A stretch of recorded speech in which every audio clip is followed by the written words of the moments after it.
Welcome to the EX podcast, where I talk with business leaders, authors, and disruptors on how the workplace is changing. This podcast brings a different lens to the conversation around HR transformation, company culture, and employee engagement.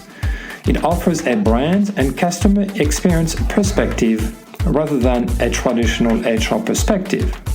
Why? Because companies have to think of themselves as employment brands if they want to attract and retain talent. It is time we put people first to rehumanize the workplace. Simply because leaders who don't care about their employees will eventually be surrounded by people who don't care about their business. Today's guest is Karen Weeks, Vice President of People at Ordergroove. Today with Karen, we talk about how to live and develop company values in a rapid growth organization, what the process is, where to start, and what are some best practices. How to help your team members through change. How leaders can create feedback and development opportunities during times of change. How to scale your team and infrastructure to reach your business goals in a business environment that is continuously changing. And where Karen sees the HR and people function in 5 years. Support for this podcast is brought to you by Life Guides. Responding to the inevitable and unexpected life challenges of your employees is one of the most profound opportunities to express your level of care, empathy, and compassion for the well-being of your people.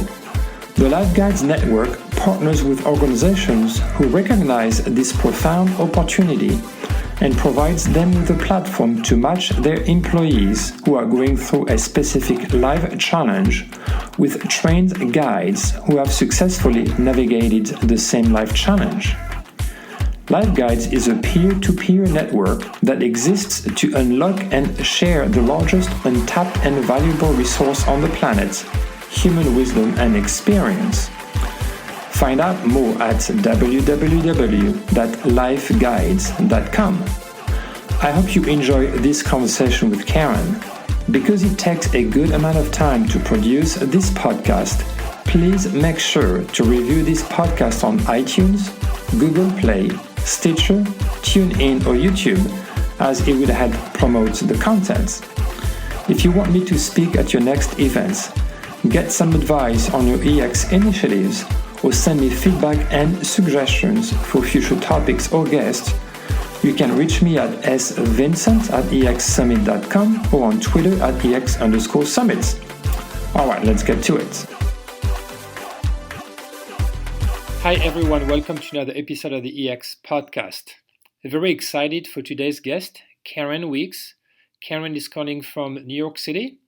She is the Vice President of People at Ordergroove, and she's also a speaker and a writer. Karen, thanks for joining us today. Thank you so much for having me. I'm very excited to talk about this very important topic. It is very important indeed. What's your background and what led you to Ordergroove? Sure. So I actually got started doing theater and working out in LA. I was a stage manager and then worked for a talent agency. And while I loved the arts and being a part of that, the lifestyle that was a part of that, especially as you become an adult and need to figure out how to pay your rent and want a little stability in your life, it ended up not being for me. But that's all I knew. And so I had to sort of take a step back and think about what are the things that I enjoyed most about that work. And for me, it was creating a shared experience and bringing everyone together to enjoy that. And it was also about helping, at that point, actors in their careers. And so when I sort of looked at that, what that might mean in other industries, it really became clear that that was probably human resources. And so I was very fortunate. I had a temp job where I was just kind of helping to do some filing and office administration. They needed someone to help out with some HR stuff. They really didn't have an HR department. I said, I'm trying to learn, so if you're willing to learn with me, I would love to do it. And the rest sort of is history. I have done training, I've done compensation, I've spent a lot of my time in sort of HR shared services and programs and ops. And really all of those experiences led me to, as I was trying to think about my next step a few years ago, I was working for a great company called Yodel. I had spent almost 6 years there. It was getting to the point where I knew I was ready to make a move and try something new. It literally happened around the same time that we got acquired, so the timing was perfect. And I really wanted to start from scratch. I wanted to go to a company and build not just their HR function, but help build their culture, their teams, think about scalability, and help grow the business. And so I knew someone at Ordergroove. I reached out more just as an exploratory conversation, and obviously that went really well. And I've been there for 3.5 years now. What does Ordergroove do? We create recurring revenue programs for retailers and brands. It's called the Relationship Commerce Cloud, and it can be everything from subscriptions. So if you go to PetSmart and buy a bag of dog food, you can sign up for auto ship and get that dog food every 30 days. That's our program running with PetSmart. We also do predictive reordering. So maybe you don't want to sign up for a subscription, but we can send a notification to you when we think you might need the dog food next, to use the same example. We do in-store programs. We can do totally online programs. We work with some of the biggest retailers and brands out there, but we also just launched Essentials, which is more of a mid-market offering, because we're realizing more and more that recurring revenue is important to every retailer, not just the big enterprise clients. How many employees do you have right now? We have about 80, and we also have an offshore team down in Argentina who does a lot of the development work to help launch our clients. You coach leaders on how to live and develop their company values. Can you share with us, first of all, what the process is? How do you go there and how do you work with them to develop and bring to life their values? Of course, it was actually one of my first projects when I got to Ordergroove. And what's very typical for a lot of earlier companies, they did a values exercise very, very early on. And either of those values aren't quite as relevant anymore, or they aren't quite speaking to the team. And that was where Ordergroove was. They had 7 values, lots of words. It was posters on a wall, but no one really knew what they were. Even our CEO would say he could only remember 2 or 3. And so to me, that was saying something wasn't resonating. And so the first thing I wanted to do was just to have conversations. It was a great learning opportunity for me as I was joining the company to hear about what people thought made Ordergroove special. What was the DNA of people at Ordergroove? How did we make decisions? How did we communicate? How do we handle the influx of startup life? Think about people who were really successful at Ordergroove, what sort of made them stand out. And so we did an exercise with the team members, and then also an exercise with the leadership team. And the good news is there was nothing wrong with the values that we had. It was just too many and didn't quite just resonate with folks, but the concepts were not wrong. And the leadership team and the individual teams were all very aligned, which was also good. You never know, the individual teams might say one thing and then leadership thinks it's something totally different. So that was all really good news. And then it just came down to some typical wordsmithing. And so we came down to 4 values. And under those 4 values are a couple of bullet points of what value each value means. And the values kind of tell a story. So it's not individual statements that don't connect to each other. And I think those things have really helped them resonate with the team. I think almost everybody can, recite them. We use them through recognition programs, development programs. We talk about them in hiring. And we really make sure that that's the foundation, so that then when I coach the leaders and teams on what it actually means to live those values, we're all starting from the same baseline. I've been through the same exercise as you've been through as well. It's always hard. It's the easy part, I would say, is to define those values. But the hardest part is to bring them to life and to set specific behavior expectations so that everybody lives and embodies those values on a day-to-day basis. How do you get to that point?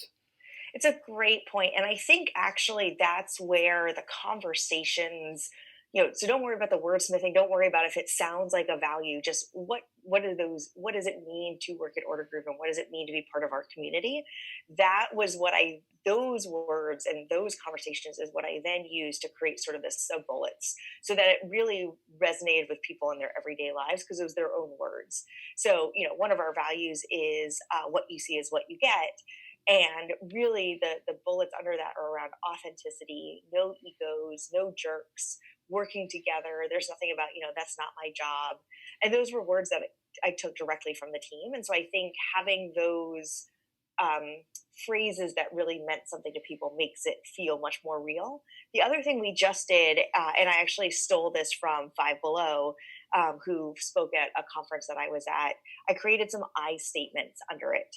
So it's great to know the value. It's great to know sort of technically what it means, but what does that actually how does that actually come through in day-to-day behavior? Yes. And so, one example is around we're in it to win it. And that's about really coming together to solve the right problem. And again, going back to the no ego piece, it doesn't matter if it was your idea or not. If it's the right idea, then that's the one we should do because we're trying to drive the right outcomes. And so, what the I statement under it is, I made a little joke about Frozen. I said, like Elsa, I can let it go and move on after a decision is being made. I kind of just took that from the 5 dysfunctions of team, thinking about if you've had a healthy conflict, then you can move on to the next stage of decision making. And so I think those kinds of I statements help, again, take it to the next level of this is what it actually means to live these values every day. What was interesting through the process is that you engaged and you involved employees in that process. Many leaders are just going to define their values based on their own beliefs without involving the employees. But the voice of the employees is as important as the voice of the customer. And you really need to collect employee insights to make sure that the values that you're going to define and design resonates with the audience, meaning the employees in that case. Absolutely. And I think partially it depends on what stage you are as a company. If you're really early stage and you've got 5 people, maybe, the founder and someone kind of does it Yes. a little bit more in a bubble. But I think we were at about 40 people. We had some folks that had already been there 4 or 5 years. And so we wanted to make sure their voice was a part of this. And again, if you think about they are some of the key people that will be living this every day, they should be part of the process. Anytime, this is human nature. Anytime something is handed to you or told to you versus you feel like you've been a part of it, you have much more buy-in. There's an acceptance. There's an excitement around it. The other thing that we did too was before we sort of more formalized it, we had sort of a smaller team, which we now call the OG ambassadors because they've won our Groovy Award, which is based on our values. But prior to that, we had sort of self-selected a couple of folks who ended up being Groovy winners to sort of bring the values back. So after we had done the team exercise, the leadership exercise, and we had sort of a draft of what we thought they were going to be, we brought them back to those people who are sort of the champions of our culture and said, if we were to roll this out to the team, what do you think? Do you think they would agree with it, or do you think it would resonate? And again, not that it's, decision by consensus, but we just wanted some really key champions to be in support of them before we announced them. You talked about OG ambassadors. What is it exactly, and how do you recruit or select those ambassadors?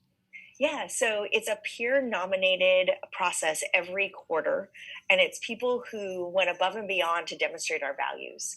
And then the leadership team selects the winners. And we have 1 or 2 every quarter, kind of just depends on the nominations that come through. We try to make sure it's very cross-functional, so it's not always a certain team that has a ambassador come from it. And then that group, we highlight them on one of the walls, which is actually an idea. I can't remember which company, but I stole that from another company. Basically, everybody just borrows from other companies. They see a great idea and they go with it. So we have a wall that has our values with sort of word clouds around what those values means. And then we have pictures of the people who won for those values. On a quarterly basis, we do a roundtable lunch with the ambassadors, myself, the CEO, and the COO, and just kind of talk about what's going on in the business, what questions do they have, what's top of mind for them, what kind of feedback do they hear from the teams. And then they are also our new hire buddies. So every new hire gets assigned an ambassador, and they are hopefully cross-functional, so it's not someone they would have necessarily met early on in their tenure. And they're really the person who can help translate what it means to work at Ordergroove. They're learning from their manager what they literally have to do. They're shadowing from folks, how to do their jobs, but we want to make sure they understand what those values really mean, what our culture means, what it means to be part of our community from our social events and our volunteering events. And so hopefully the ambassador can help bring that part of the new company to life for them. You've been part of rapid growth companies where change is constant.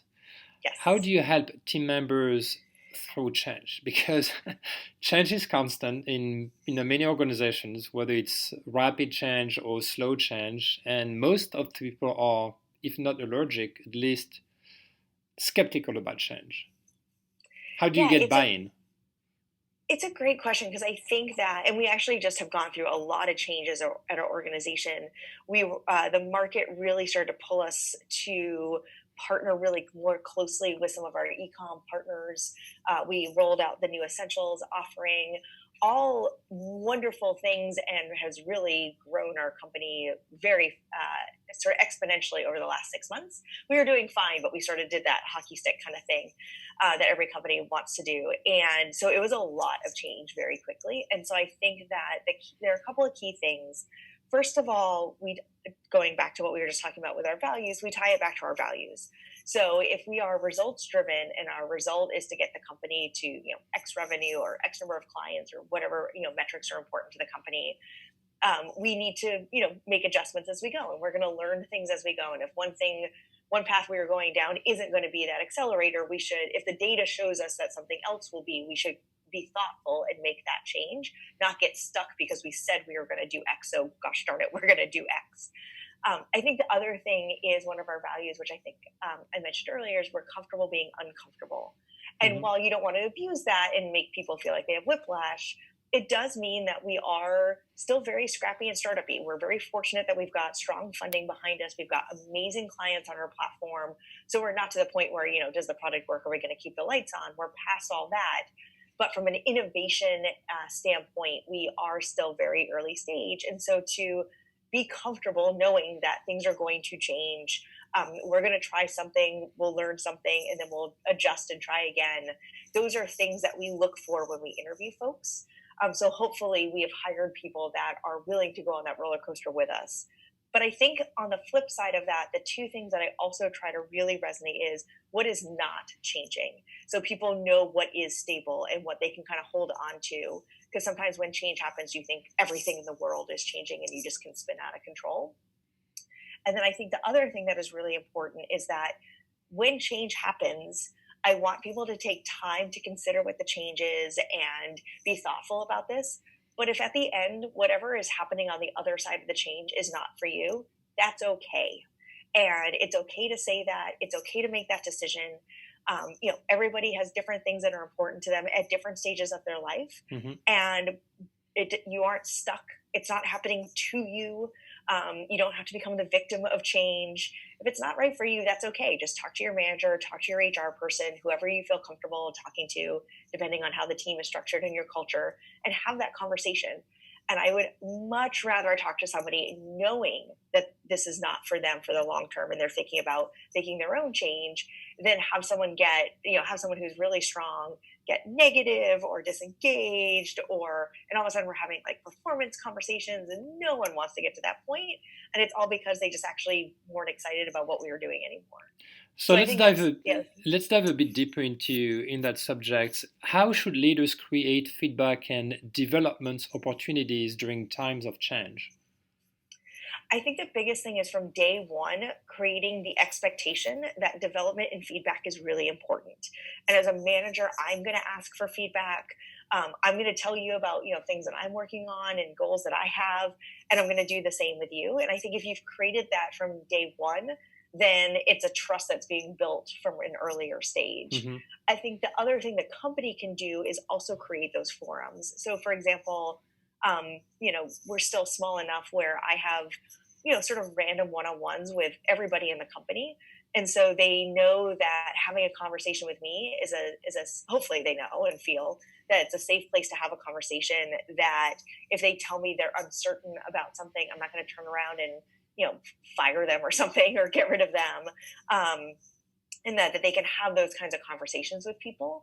I think we also do a lot of skip levels as well. And so even if there's, the manager has those conversations, they're also having those kinds of conversations with the department heads or our COO or whoever, is having that skip level, so that they have a lot of opportunities to have conversations at any point in their time at Ordergroove, not just when something is wrong or scary or whatever sort of negative connotation could be applied to that.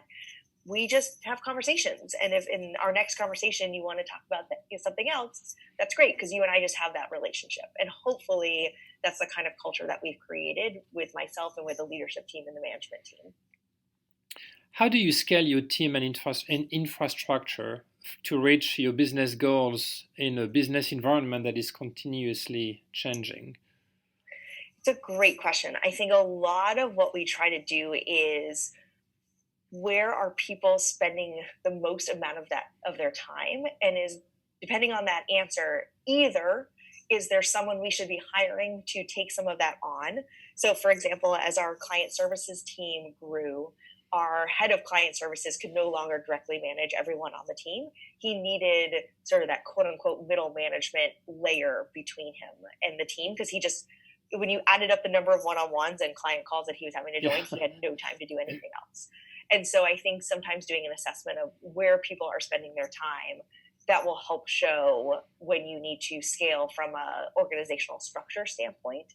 I think the other thing that we really try to focus on is, at what point do you need to scale systems and processes to become more efficient in the work that you're doing? And so I think that's something that we're actually going through right now when we think about some of the ways we work with our clients and our product. Is it used, there are moments where it should be very hands-on because of what the product is. However, for some moments in time, it should be more scalable.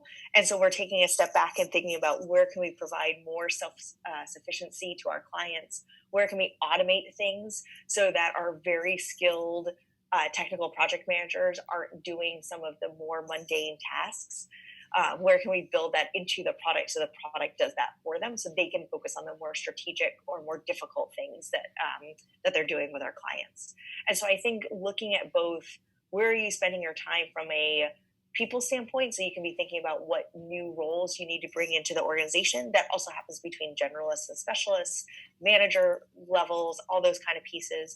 And then where can you also start working on either automation or efficiencies, so that your people are working on the right things from a workload standpoint as well. When you have a constant change, how do you maintain that the culture and the sense of teamwork and belonging in the organization, when you have either a lot of people coming and leaving, there's a lot of chaos in the organization? How do you maintain that cultural behavior and togetherness in the organization? Yeah, I think part of it is recognizing what you do want to keep the same, like what are those core values, but what is going to change. And so, a perfect example of that is the involvement of the leadership team, or your direct one-on-one contact with your department head. Maybe now you report to someone else. And so I think helping people recognize when those changes are going to happen and what the impact is going to be. And so that's the evolution of the culture. But then keeping the part of the culture, the DNA part, that's really important. I think a couple of things that we've adjusted at Ordergroove. So one is, we started to hire folks outside of the New York City area. Not a ton. We don't have formal offices. We have a couple of WeWorks where people are gathered. We have a couple of people that actually work from their home offices because they have got clients. So they're based outside New York because they're closer to their clients. And so that was a moment in time where we didn't recognize the impact that was going to have on the broader culture. And so we had to take a step back and think about, what can we be doing to help make sure the remote folks are as connected to the team as the people in New York are. So we invested in things like Zoom. We have these things called owls in the conference rooms, which are much better video and speaker systems. We moved a couple of our bigger social events to be at the same time as our all hands, which is a quarterly meeting where, if assuming schedules allow, everybody comes into New York for the all hands. So let's make sure that we have some of our bigger social events at that time, so nice. People don't feel like they're being left out. So that was one example of, as we grew and evolved as a company, we needed to recognize the impact that was having on the team when we hired folks outside of New York. So that's one of the biggest examples I can think of. And then in other places, it's been leveraging other people in the organization to really become champions, and be bridges between different teams. So we've sort of the director level group, we're now bringing together more often as their own first team. So they feel like they have a peer group, because otherwise it was sort of leadership and everybody else. And we are missing a really important group of people at sort of that director level. It's always the challenge in a very rapid growth company is where do you get the talents? Do you only focus on talent that you have locally, or do you try to hire the best talent possible wherever they are, knowing that you may have to change a bit your day-to-day behaviors and organization because not everybody may be able to work in the office? Yeah, and it's really interesting because especially as you're sort of doing things for the first time, it's different if you have an onboarding program where everybody comes to headquarters for a week and it's a classroom and you just sort of give them all the information that they need and they take their scripts back home. And that, when you're sort of at that point, it's a lot easier to onboard people from outside of sort of quote unquote headquarters. I think the thing that we have really tried to be thoughtful about is if we have someone we want to hire outside of New York, which again we've done and there's very valid reasons to do so, how do we make sure they're set up for success, not just through the connection with the team and doing some of the things that I just talked about, but also from a learning standpoint and making sure that we have Confluence pages that are actually built out with legitimate current information, or we have a knowledge center that people can go to learn things. But to your point, that takes a lot of time and energy, a lot of work to maintain it, and that's probably not someone's full-time job yet. It's sort of the enablement side of a team. And so how do we make sure that is carved out? Because otherwise you have a new hire looking at old documents or old information, because it could have only been 2 months ago, but it's probably already outdated with us. But for me, there's also an outdated belief that just by having people spending time together in the office, you're just going to build a great culture or you're going to foster collaboration between people. It's not just the fact of being together physically that's going to happen. Yes, and even when you think about the people that are in New York, I mean, for example, I'm working from home today, and yet I will obviously be collaborating with people all day. So I think technology has really gotten us to a point Yes. where that is just not the case anymore. And I think that finding the opportunities to support that. So we've also had some folks that maybe started in New York, but life took them to a different state or a different area of the country, and we wanted to support that move. And so now they're remote. And I think and yet they are still just as much part of the team. We talk to them every day. We see them on TV screens and conference rooms. So I think to your point, I think making sure that you have the infrastructure supporting, making sure that they still have the opportunity to collaborate, whether that's Zoom and video calls, whether that's Hangouts, whether that's Slack, whatever the thing is that's right for your organization, is making sure that that collaboration is still very easy to do. And then it just becomes like anyone else who just might be working from home that day. As the vice president of people, what is the thing that you know now that you wish you knew 5, maybe 10 years ago in a similar role? I think it would be, I think it's two things. One is to really make sure you're always focused on the things that are going to have the biggest impact. We're a small team. It's myself, a culture ambassador who's sort of like a senior coordinator, and then our director of talent who's on the recruiting side. And so, very easily, my day is writing up a promotion letter to writing out I statements for what our values are going to be, to having a development conversation with someone, to figuring out what posters we're going to put up in the office or something. Like it's a full range of very in the weeds tactical things and very big strategic decisions that we're thinking about as we continue to grow and scale our business. And I think that I'm very fortunate that I am seen as part of the business. And so as we have bigger strategy conversations, I'm absolutely in the room for those and thinking about how the people and culture side of things will be impacted, or what the people and culture side of things can bring to the strategy that we're about to launch or the execution we're about to go through. And I think that it just makes it extremely difficult to focus any day. And I am someone who loves to do it all. I love everything that I do. And so there's nothing that I sort of shy away from. And so I think having the focus around so using OKRs, for example, what is the thing that we are actually trying to drive this quarter, this week, this month, whatever the time frame is, and is the work I'm doing right now impacting that? Now, some of it may be business as usual, right? Like we've got open enrollment coming up. Yes. That's not an OKR, but clearly we have to take care of it because it's just sort of the cycle of business. But from I would love to think about what's something that we aren't working on right now. I would love to think about doing engagement surveys outside of SurveyMonkey, for example, and looking at like a culture amp or something like that. But when I think about, we invested in onboarding last year, I think coming up is going to be a platform that's going to focus more on one-on-ones and feedback and development and recognition, not the culture surveys.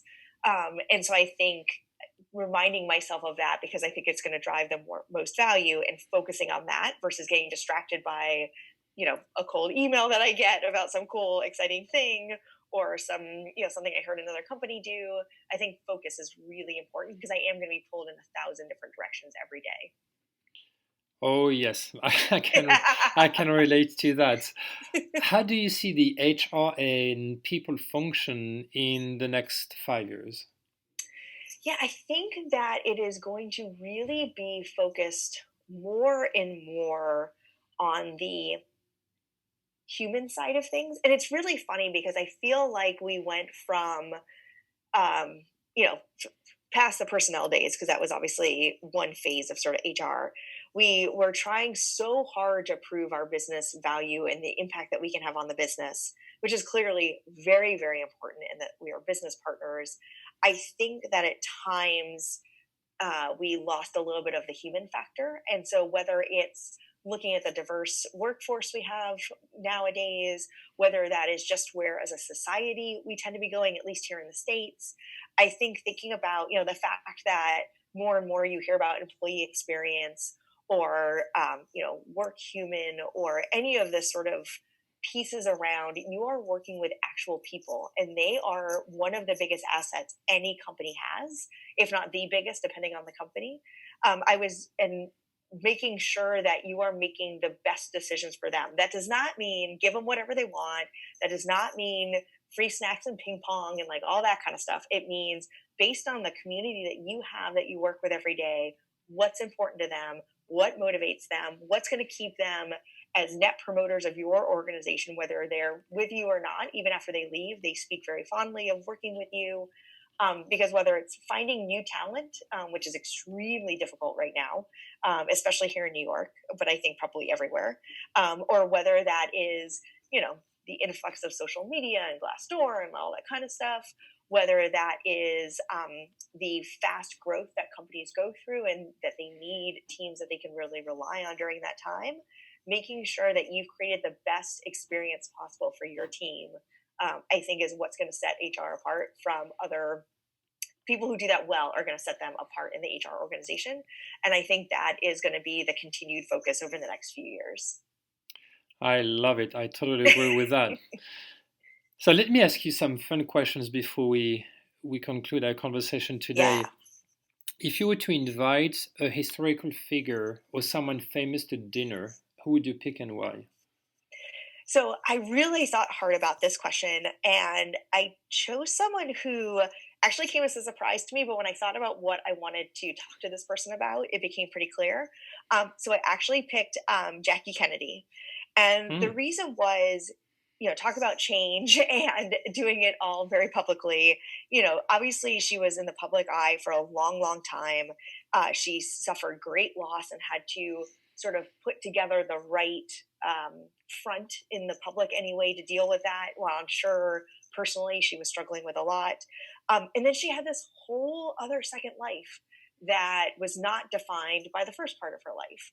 And so I think that her ability to adapt, stay poised without being a robot, like people clearly saw her pain, and go through life and really live the adventure that was placed in front of her, even though I'm sure it was not the path she was expecting, I think just really says a lot about the adaptability of humans. And so I would love to go back and talk to her about that. We talked a bit about your background early on, which is kind of unusual. But let me ask you this: which profession other than your own would you like to attempt? So actually, I always wanted to work at NASA. From being a little girl and watching the space program in the 80s. I mean, obviously, sadly, that included the Challenger, but just knowing that that was all possible. I grew up in New England, and so Christy McAuliffe was huge, going on the Challenger exploration. And so now my parents live actually down in Orlando, and we got to go to Kennedy Space Center. So I've always been just really enthused by NASA as a whole, as a company. So I don't know if I could ever actually go to space, but I would love to do something for their organization one day. So you lived in LA, now you live in New York. What do you like the most about each city? Oh boy. I loved LA's weather for sure. Yeah, different from New York. Luckily, when we were out there, it's horrible with all the fires that have been happening recently. We did not experience that. We had maybe the teeniest little earthquake once, so we didn't experience any of those things. I missed the seasons a lot. I love the fall season, and so I really did miss that. But at the end of the day, sunny and 70 every day is really not that bad. However, at least because we were working in the Hollywood industry. I'm not saying this is the case for everyone in LA. It was a little too much of what can you do for me, and especially in my early 20s when I couldn't afford to go to the places I was supposed to be seen. I didn't have the confidence and the maturity to handle that kind of environment. That was definitely not for me at that time. What sound or noise do you love? Pure joy, like just honest laughter, whether that's because someone reacted to a joke or like my little niece and nephew find something funny. Just when someone truly has a moment of joy. What sound or noise do you hate? Anything high pitch, squeechy, like squealing. So whether that's the dentist drill, nails on a chalkboard, like anything that's in that category, my whole body cringes and seizes up. I can't stand it. What's your favorite vacation spot?